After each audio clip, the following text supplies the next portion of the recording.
feel when I talk to folks about ticks, it kind of elicits that same sense of fear, almost like spiders, right? People don't say like, oh, ticks are so cute, they're adorable, I wish I had a pet tick.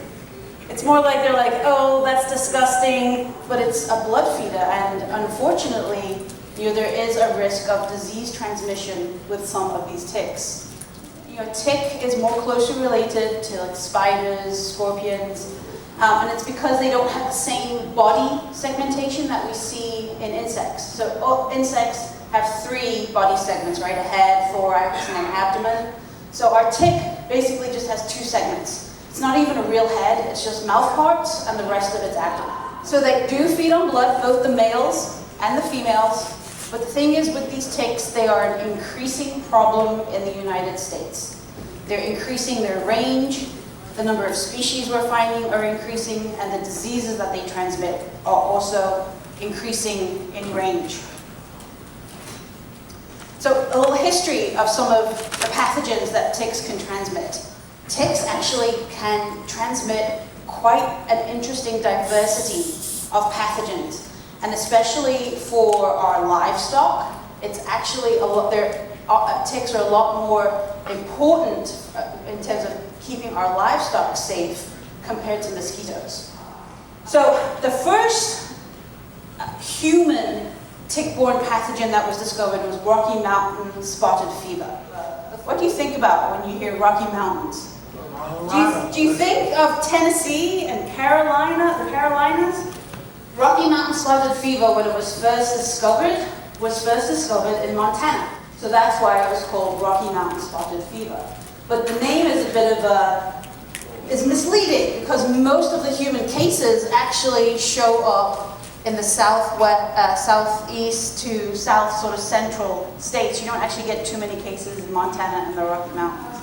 In the late 50s, we had Powassan virus. So that's kind of an oldish pathogen, but you might have been only hearing about that one fairly recently. That one's a virus. A lot of the other ones we deal with tend to be bacteria. So mostly bacterial, we have some viral, and we also have a protozoa. So 7 pathogens from about 1900s to about 1960. So then we move forward from 1960 to 2016. Now we've got at least 11 plus new pathogens. We've got babesiosis. Now we're starting to see this one, Borrelia burgdorferi, show up. I'm sure almost everybody in this room knows what that one is. So that's the bacteria that causes Lyme disease. So that's the one that's spread by the black-legged tick. We've got a whole new series of pathogens showing up, different types of Borrelia, different types of Lyme.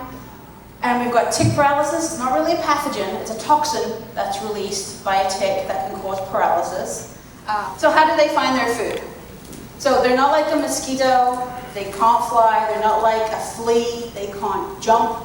So they are going to sort of hunt for their food by climbing up a blade of grass, a piece of vegetation, and they're going to use their front legs and kind of wave it around, not because they're getting jiggy with it, but because they got special organs on their legs that can detect CO2, can detect heat.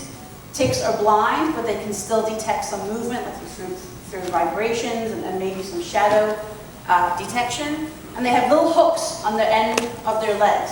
And when somebody walks by, whether it's a human or a deer, they can grasp on and then try to find a place to attach.